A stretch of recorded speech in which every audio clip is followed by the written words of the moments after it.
Good evening, everyone, and welcome to NoDQ Live here on NoDQ.com and the YouTube channel, youtube.com/AaronRift Thank you all for watching live, and if you're watching on demand, thank you as well.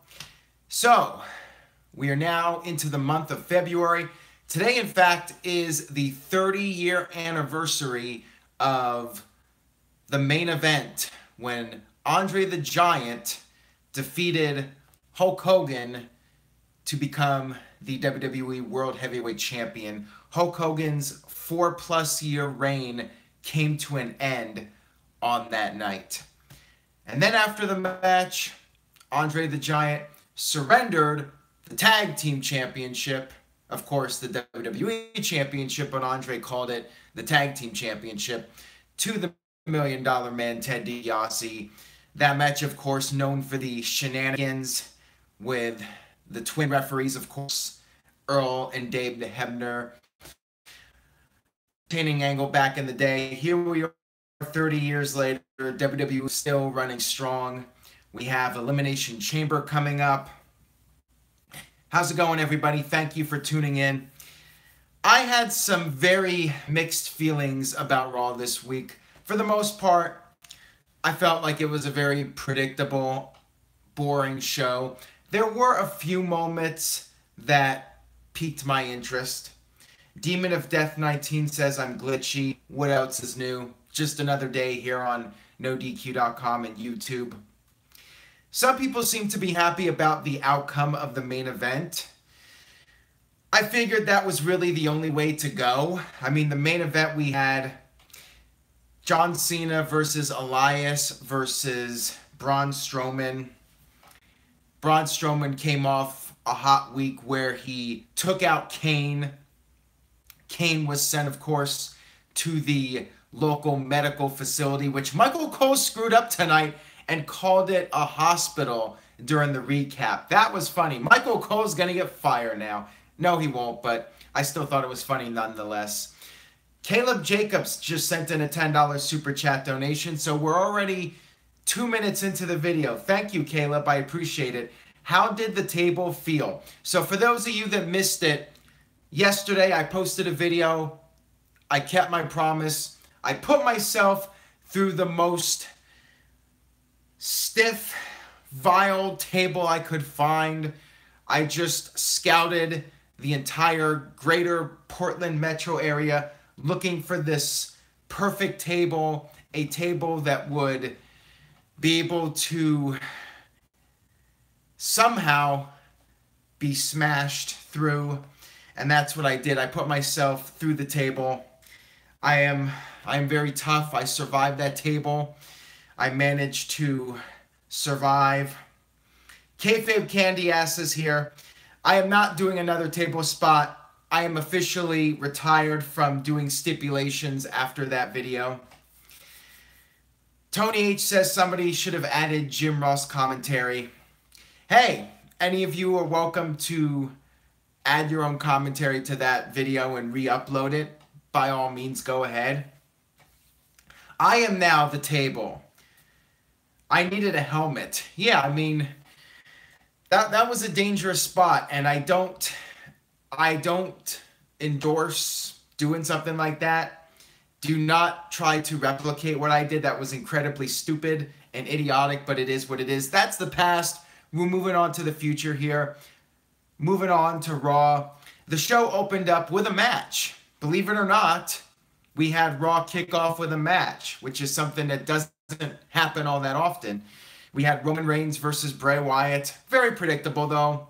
I think it was obvious Roman was winning this. The redemption begins for Roman Reigns. First snap with JP, how about the new theme? I will discuss that in just a moment here. I want to finish my thoughts on Roman Reigns. Cool Hand Dylan just sent in a $2 super chat donation. Much love, Aaron. Thank you, Cool Hand Dylan. He has, I think that's Elias as his avatar. Could be Roman Reigns. Without the glasses, they look pretty much the same. So, Roman Reigns and Bray Wyatt. To me, it was just a match. The crowd was into it though. They chanted, "This is awesome," when Roman Reigns kicked out of the Sister Abigail. Kayfabe Candy S, I have to say, nailed it. On Twitter, he said that Bray Wyatt would kick out of a spear and everyone would make a big deal out of it. And yeah, that's exactly what happened. So Roman Reigns defeated a fairly, or should I say a very fair, man, I just botched that. A very game Bray Wyatt. How bad is Bray Wyatt? Well, I mean, he beat Matt Hardy a few weeks ago and people were complaining about that. Bray Wyatt actually got him in. I think this whole deal with Bray Wyatt losing all the time and then winning and then people were saying Matt Hardy's getting buried, I feel like that's even more of an argument for doing squash matches. I liked Nia Jax winning a squash match on Raw tonight. I think that's fine. I would like to see more squash matches. That way you don't have to do star versus star every week. You don't have to do 50-50 booking. I'm fine with the big star versus a virtual unknown or somebody like a Heath Slater. Dean H. Power says, I cannot hear anything either. And he says the video is lagging. So here we go again. Guys, this is just going to be the norm. There's not a whole lot I can do about it. I have the best Wi-Fi that money can buy. And the chat is loading fine. Raw was perfect this week. I can watch Raw streaming on Sling TV. Never a problem. So I don't know what to tell you guys about the streaming quality. Alexander Pershing just left in a $10 super chat donation. Interested on your thoughts about Booker T and Corey Graves after the Raw review. Keep up the good work, man. Thank you for saying after the Raw review because I don't want to jump all over the place. I will discuss Booker T and Corey Graves after I finish recapping Raw.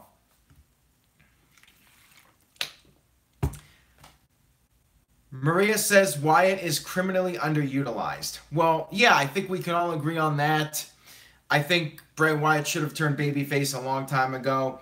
Like I said in previous videos, I think we'll see Bray Wyatt versus Matt Hardy in some sort of final deletion style match. Guys, we'll talk about the table later, if at all. I did the table thing like I promised. Enough of that. If you guys want to see me go through a table again, we're going to need to get 2,000 live viewers. How about that? Tony says, how do we give a super chat donation? There should be a $sign where it says say something. The bottom where you can send a message, there should be a dollar symbol there. That's how you can do that. If you want, of course. Totally optional. Let's talk about the new Raw theme song before I move to the other segments. Even though we still didn't have a brand new video intro for Raw, it appears now that Born for Greatness, the Papa Roach song off their most recent album, is the new theme song for Raw. I've seen people on Twitter and message boards make fun of it. People saying, you know, Papa Roach, they're so yesterday's news, they're so 2000, and WWE's out of touch for using Papa Roach in 2018. I agree to a degree. I still like some Papa Roach. I mean, I feel like, yeah, they were the it thing 20 years ago. But at the same time, I still feel like their music is better than 95% of what's out today. Maybe that's just me being out of touch and I'm still stuck in 2000. I'm still stuck with the new metal bands. Could be. That very well could be the case. But I think the theme is fine. I liked the Shinedown song. I'm a little surprised WWE changed it so quickly. Cool Hand Dylan left a $2 super chat donation. Who wants to walk with Elias, ... and Roman? So that's a question I guess he's asking for all of you guys. I liked the Shinedown theme song. I thought it was a good choice for a song. And I believe WWE started using it, when the brand extension started. That was a year and a half ago. Fairly short time to use a theme song. I know for Papa Roach's To Be Loved, WWE used it for about 3 years. And Nickelback, I think they used for about 3 years. And then Tonight Is the Night, which I think is the worst song that's ever been used for Raw. Just my personal opinion. I think that was like 4 years until the Shinedown song was used. I like Shinedown. I've seen them. I've seen them live. I think they're a good band. And I think I said this before. I don't hate Nickelback. I actually like some of their songs, and I've seen them live too. I've actually seen Papa Roach, Nickelback, Shinedown. I've seen all those bands live, and all those songs for Raw I thought were fine. The funny thing about Nickelback's song "Burn It to the Ground," it's a song about drinking. And when WWE went PG, why would you choose a song that glorifies drinking as your song for Raw? But whatever. I mean, most of the time people don't even pay attention to the lyrics of the songs. Anyways, let's get back to Raw. I thought a lot of the matches were fairly standard, predictable, boring, whatnot. One interesting segment on this show was Kurt Angle coming out and announcing the participants for the Elimination Chamber match. And it's pretty much the exact lineup that was posted on NoDQ.com last week, with one exception. Nia Jax will not be in the Chamber match. Instead, she will be facing Asuka in a one-on-one match at Elimination Chamber. And if Nia Jax wins, then it's going to be a triple threat match at WrestleMania. So here's the first logic hole. As interesting as I found this whole segment to be, there were so many logic issues I had with it. So first of all, Asuka, to my knowledge, has not made her pick for WrestleMania. So if she loses to Nia Jax, she could just say, you know what? I won a one-on-one match. I won the Rumble. I'm going to face Charlotte. So this doesn't really make sense here. That's the first thing. And then we had Alexa Bliss come out to confront Kurt Angle, and this is where the segment got really bizarre for me. I was intrigued by it. On paper, this idea of Alexa Bliss accusing Kurt Angle of sexism would be interesting if Alexa was a full-fledged heel, which we'll get to that later on in the show. There was another development that is intriguing. If Alexa was a full-fledged heel and everything she said was clearly wrong and Kurt Angle was not sexist, then this would have been a great storyline. Or if Alexa was a babyface and Kurt Angle was the clear heel, this segment would have made sense. The problem is here, I have no idea who I'm supposed to be rooting for. It really made no sense whatsoever because Alexa was arguing, you know what, I'm defending the title. Why is Brock Lesnar not defending the title? And Angle's response was, well, you haven't defended it since October. And Alexa's comeback was, you never book me in matches. You're the GM. You should be making the matches. And Kurt, at that point, really had no comeback for it. Stephanie McMahon was the one who actually made the match and not Kurt Angle. So there were so many things here that didn't really make the segment work, in my opinion. The whole thing was a mess. It could have been done really well. If the writing was good, this could have been a very intriguing segment, you know, playing up on the whole sexism in society and putting that in wrestling. Would have been interesting if the writing was good, but the writing is such a mess, and I feel like maybe this was something thrown together at the last minute without any thought process, and the whole thing was just a mess. The whole segment was a mess, in my opinion. I thought Kurt Angle looked bad. I thought Alexa looked bad. It just didn't do anything for me when it was all said and done. We had the tag team match. Of course, Jason Jordan, as you guys may know if you've been following the posts on NoDQ.com, Jason Jordan is legitimately injured, and it might be a serious injury with his neck. WWE's trying to work around it. And in my opinion, it's actually benefited the storyline. I don't know what's going to happen with Jason Jordan, if he will be able to compete at WrestleMania. Kayfabe Candy S says, I love John Ken, but sweeping it, he's talking about the Alexa Kurt Angle storyline, sweeping it under the WWE logic rug doesn't work here. So there you go. You have to take that up with him. TGS says, did you hear the shot Corey took at Booker? No, I did not. I must have missed that one. Maybe I was falling asleep. Who knows? For those of you wondering what was going on with me and John Ken, you can go over on my Twitter feed and read that. Caleb Jacobs just sent in a $3 super chat donation. Can you send me a NoDQ beanie? I will have information about the no DQ beanies very shortly. Jordan Smith just sent in a $5 super chat donation. Who faces Charlotte at WrestleMania if not Ronda Rousey / Asuka? And what's next for Seth Rollins at WrestleMania? I'll get to that in a minute here. Let me not get too off topic here and bounce all over the place. I'll talk about the no DQ beanies in a little bit. I want to finish my point about the tag team match. TK Raycon says Asuka shouldn't have more matches after the Royal Rumble win, and he left a $2 super chat donation. I think Asuka will beat Nia Jax, so I don't really see a problem with Asuka having more matches. WWE is just trying to build her up as the biggest thing possible and make her the female Brock Lesnar. It is what it is. But back to the tag team match, we had Seth Rollins and what was supposed to be Jason Jordan against The Bar, but Jason Jordan said, so here's the weird thing. So he was cleared for the match, even though he has a bad neck, and then he was working out or whatever, getting ready for the match, and he re-injured his neck, and Kurt Angle said this was legitimate. Here's where it gets strange. So either Jason Jordan is telling the truth, which kind of ruins the whole storyline. I think the storyline's supposed to be that Jordan is, a pansy and making stuff up and doesn't want to fight. So if Jordan's telling the truth and Angle said Jordan was telling the truth, then are they in cahoots or what's going on here? The whole thing's a little bizarre right now. I'm not sure what to make of it. I thought it was strange. What did you guys think of it? Bizarro World says it's the Costanza. Yeah, I'm not really sure. I'm still not sure. I feel like Jordan is going to be turning heel. It's a weird storyline though. WWE's trying to keep it going without having Jordan actually wrestle on the show.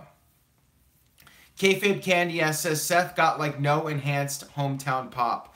Well, maybe that problem is due to the tights. I'm not a fan of the tights. I feel like his name should be Seth Nitro at this point. He's got the Harlem Heat tights going on, and I'm not a fan. I think he needs to go back to his old look or change something up. Hot Wheels 84 says stories are wrote week to week, and we have goldfish memory according to WWE. Apparently so. I think that's a very valid point right there. Retro Mitman says, I feel like Jordan was on a, quote, redemption storyline, but failed at it in the storyline. Trey Johnson says, is Jordan out for WrestleMania? WWE's hoping not. They're hoping that he can rehab his injury without having to have surgery. If he does have surgery, it's neck surgery. It's going to put him out for a very long time, and he's going to obviously miss WrestleMania. So everyone's crossing their fingers that he'll be able to get past this injury without having to have surgery on his neck. Anyways, the match itself, Roman Reigns ended up filling in for Jason Jordan. If you're a fan of Roman Reigns, you probably like this edition of Raw. The tag match was fine. You had Jason Jordan come out, and he was trying to help Seth Rollins and cheer him up and be the cheerleader at ringside. The Bar tried to escape with the titles. They wanted to just take a count out, and Jordan was trying to stop them. And in the process, Cesaro took a shot at Rollins. Rollins Jordan, my apologies. Cesaro took a shot at Jordan on the outside of the ring. Jordan responded, defended himself, and ended up punching Cesaro and punched Sheamus as well. And that led to a DQ. And this was being billed as Rollins' last opportunity for the tag team titles. I'm not sure why Rollins was so upset. I mean, it felt like he didn't want to be partners with Jordan in the first place. Like it was a reluctant thing. So why was he so upset about not going for the tag team titles anymore? Wouldn't he want to be going for the world title? So yeah, that didn't really make sense either. But it is what it is. WWE's just trying to do what they can under the circumstances with Jordan. I thought it was one of the more interesting segments of Raw. I mean, a lot of the matches I was not invested in. Miz versus Apollo Crews, very predictable.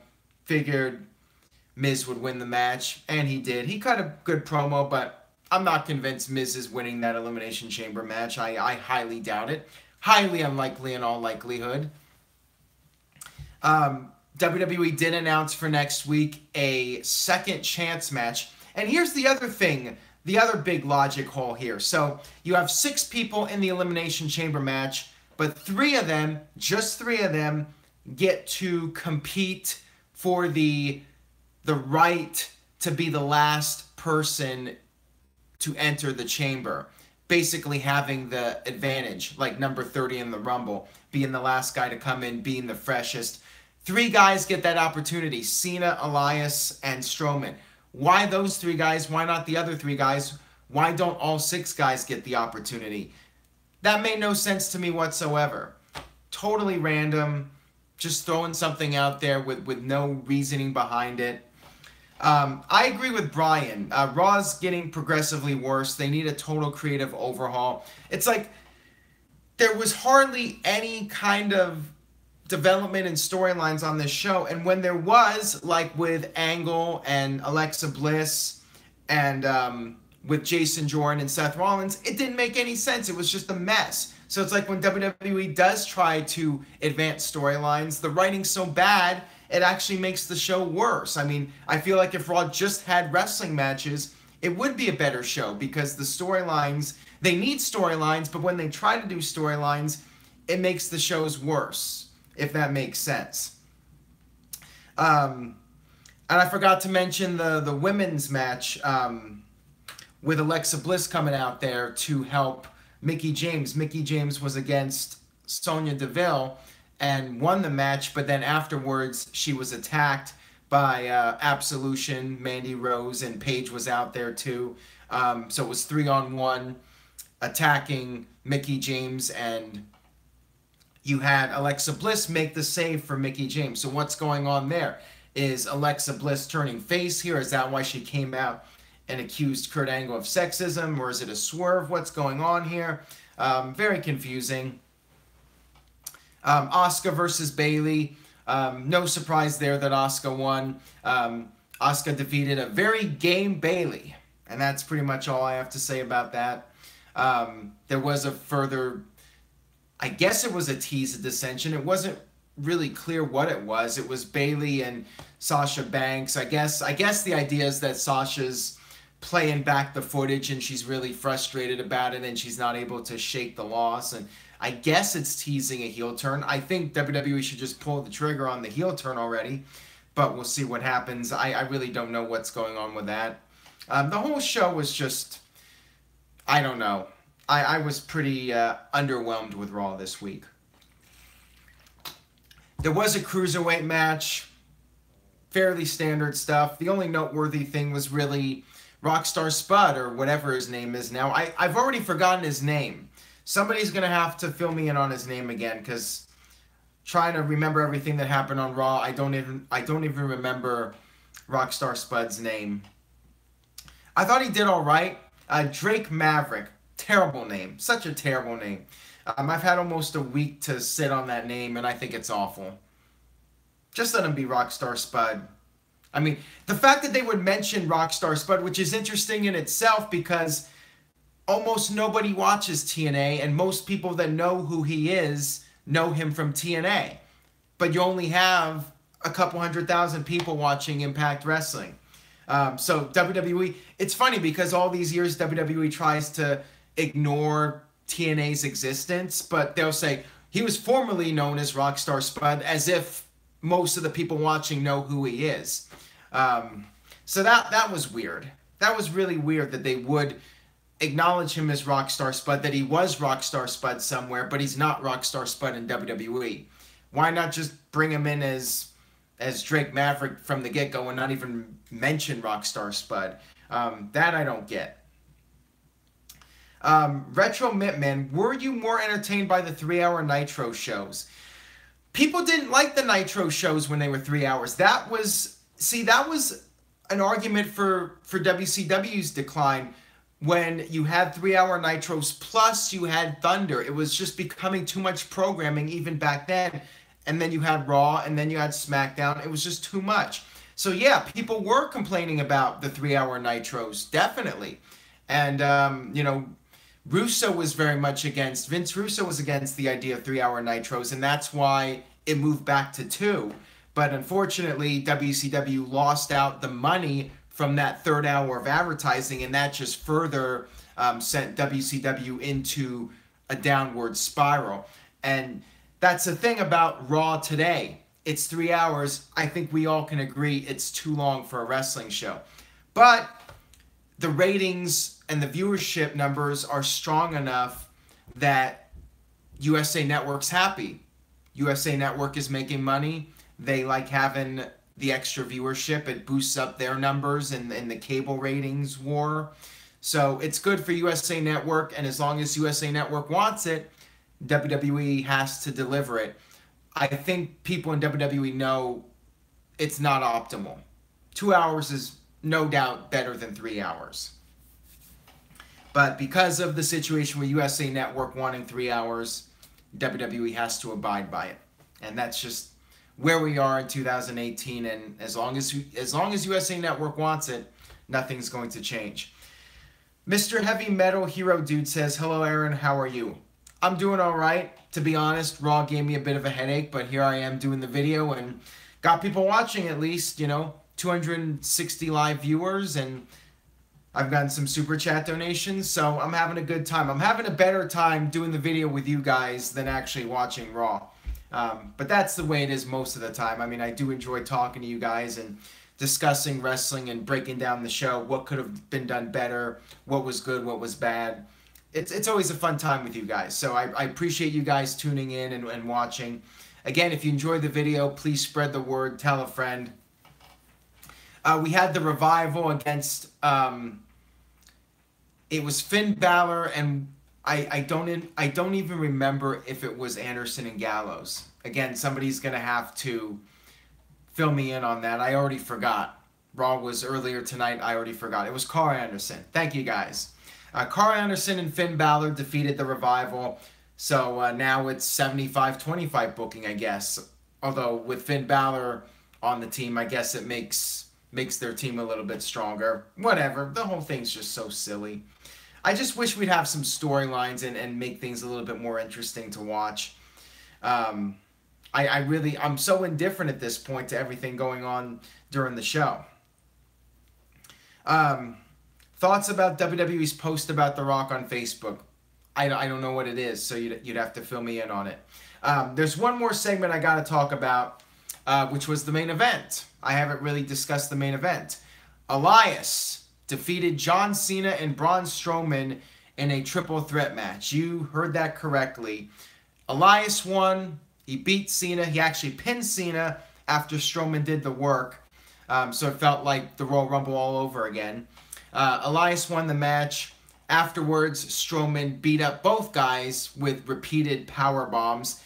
And each time he was starting to leave the ring, the crowd was like, we want more. They cheered for him. So Strowman got back in the ring, delivered more power slams. And that was the show. That was Raw. Elias is now the last guy to enter the chamber match. Roman Reigns doesn't get the opportunity to be the last guy. And the other two competitors, Miz doesn't get the opportunity either. And the winner of the second chance match, I'm assuming it's going to be Finn Balor, but could end up being one of the other guys just for shock value. Could be Apollo Crews for all I know. Apollo Crews could end up being the last competitor just to throw everybody off. Could be Bray Wyatt. You would think it would be Finn Balor or Bray Wyatt. My feeling is, though, it'll be Finn Balor. Bray Wyatt will feud with Matt Hardy, and that'll be that. A lot of people seem to be happy about Elias winning, so enjoy it. I say enjoy it while it lasts. My feeling is once Samoa Joe comes back, and after WrestleMania, Elias will be put to pasture and will be back in the opening matches or whatever. And enjoy the Elias push while it lasts. That's all I got to say to you guys. Jamie Lee Mack just sent in a $5 super chat donation. I missed Raw due to work, but it looks like I didn't miss much. You really didn't. if there was ever a Raw to just go on YouTube and watch the clips, this would be it. Quite frankly, you could even just go on WWE's Twitter account and watch their shorter clips to get the main points across of Raw, what happened on the show. Mike Palmer says, was the ending a botch with the music? I thought that was weird too. Yeah, Braun Strowman's music wasn't playing. I'm not sure what was going on. He was playing to the crowd, cupping his ear like Hulk Hogan. I'm not sure what the deal was there. Maybe he was just trying to get more of a reaction from the fans to deliver the power slams. I'm not sure what was going on. But yeah, that did feel like something was off there. Jeffrey just sent in a $2 super chat donation. Thank you, Jeffrey. Tired of WWE at this point, same old stuff. I agree, man. I agree. And you would think with WrestleMania coming up, things would start to kick into high gear, but it hasn't really happened yet. Overall rating for this show, I mean, D+. I don't even think it was an average Raw. I was bored with it, and the segments that were interesting, I felt were messy. Poor writing. So yeah, I got to go with a D- for this show. One of the weaker Raws in recent memory, and that's not good considering we have a major pay-per-view coming up. I mean, even though Elimination Chamber isn't one of the big 4 or 5, it's still a big deal. The Elimination Chamber is a major gimmick match in WWE, and WrestleMania, of course, is coming up fairly soon. All right, let's talk about Booker T and Corey Graves. So Booker T went on his podcast and blamed Corey Graves as the reason why he was kicked off Raw. Funny story, because I thought Booker T was kicked off Raw because he sucks as an announcer, and WWE had an opportunity to bring back Jonathan Coachman. Jonathan Coachman, of course, left ESPN and expressed interest in wanting to return to WWE. And I thought, since Coachman was being brought back, Booker T was the odd man out. That's what I thought. So, I don't know what's going on. Corey responded on Twitter and basically just indirectly referenced the situation. Basically taking the high road. I don't know what Booker T was doing. I mean, if it's a work, it doesn't make any sense because we're not going to see Booker T versus Corey Graves in a WWE ring. Booker T's retired and Corey Graves can't wrestle. So if it's a work, it doesn't serve any purpose. There's no reason for it to be a work. I don't see what the gain is in working it. Because basically Booker T's coming off like a complete idiot. I mean, saying he's going to beat up the guy if he sees him on the street. I mean, huh? I don't get it. I really don't get it. Offman Rule says its purpose is for us to talk about it. I suppose, but first of all, if you're watching or listening, whatever it is, if you're listening to Booker T's podcast, what's wrong with you? I mean, yeah, the guy is a legend. Great wrestler. Very entertaining performer over the years. But I'm not going to... If I'm going to be listening to a wrestler's podcast, I think Booker T's at the bottom of the list of people I'm going to listen to. With all due respect to him. Great superstar over the years in WWE history, but terrible commentator. And as far as being a podcaster and all that, he's the last guy I would listen to. I think Booker T, him saying he's going to beat the guy up if he sees him on the streets, come on now. I mean, why would you, as a publicity stunt, say something like that and just give yourself a bad reputation and make people think of you as a thug? I mean, I don't get it at all. So, I don't think if it was a publicity stunt, I think it's a very poor one. And if that's how he really feels, then that just goes to show that he's got some issues and he's got some bitterness apparently about getting replaced. You know, when Booker T actually issued a statement when it was first announced that Coachman was coming back. I thought, you know what, this is a nice response. You know, Booker T's, you know, stepping down gracefully. And I thought that was a good thing for him to do. But then he does this, and I'm like, huh? What's going on here? Offman Rules just sent in a $2 super chat donation. Won't Booker T see Corey Graves at Raw pay-per-views? Yeah, but that's a workplace environment. Apparently, Booker T's gonna beat up Corey Graves if he sees him in some dark alleyway or something. So Booker T wants to settle this with violence. So Booker T's trying to be a macho man. He's trying to be an alpha male, just like those jocks that destroyed the city of Philadelphia when the Eagles won the Super Bowl. You know, Booker T's trying to be the jock slash frat boy tough guy that's gonna settle things with a fight and violence and beating up people. So yeah, I'm not a fan of the comments. I think you know, Booker T trying to be a tough guy here just doesn't cut it. It just makes him look pathetic. That's how I take it. So yeah, I'm probably on Booker T's list. I'm sure somebody's going to send this video to Booker T on Twitter, and Booker T will block me, and he'll be the latest person to block NoDQ.com and myself. It is what it is. I just call it as I see it.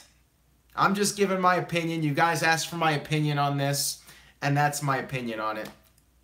Nothing more to really say on the matter. Now, tomorrow night I will be back for another edition of NoDQ Live.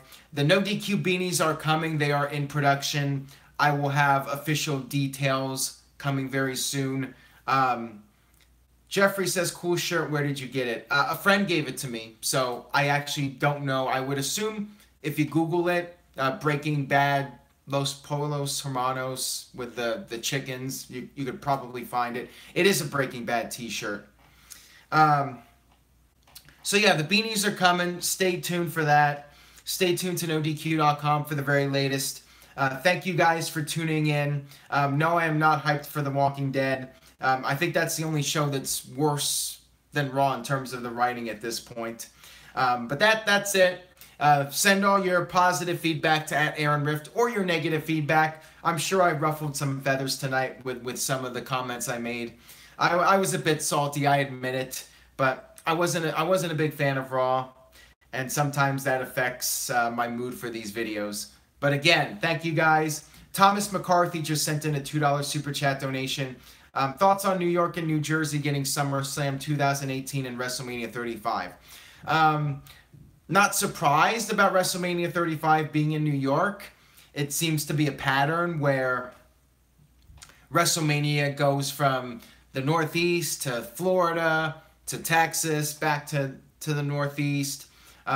Caleb Jacobs just sent in a $1 super chat donation. So now we're playing the gimmick where people send in the super chat donations to prevent me from signing off here. We'll see how long this lasts. Carl says, do you have to super chat to get your questions read because I asked 16 and nothing answered?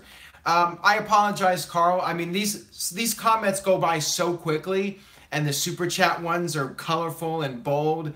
They're designed on purpose so the person doing the video can see them better. So yeah, it does increase your chances, and I do want to make sure I answer a question if somebody sends in a super chat donation.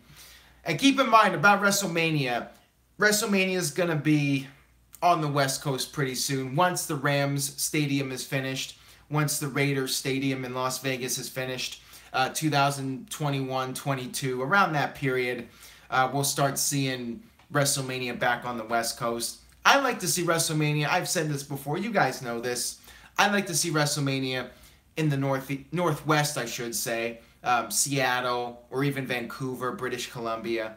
That would be cool, but I don't think it's going to happen anytime soon. And on that note, I will go ahead and wrap up this edition of NoDQ Live. Thank you guys again for tuning in. I appreciate it. Stay tuned to NoDQ.com for the very latest. I will be back tomorrow night after SmackDown Live to give my thoughts. I will also have my live reactions to the Mixed Match Challenge. Probably not 205 Live. I'm already over the tournament. I don't care at this point. Most likely it's going to be the kickoff match. So why get emotionally invested in a tournament when the final is probably going to be a kickoff match? I mean, why even bother? Skate Rat says start rapping. I'll start rapping when we get 1,500 live viewers. How about that? I'm pretty much done with the stipulations, but keep tuning in, keep spreading the word, and I will see you guys next time for more.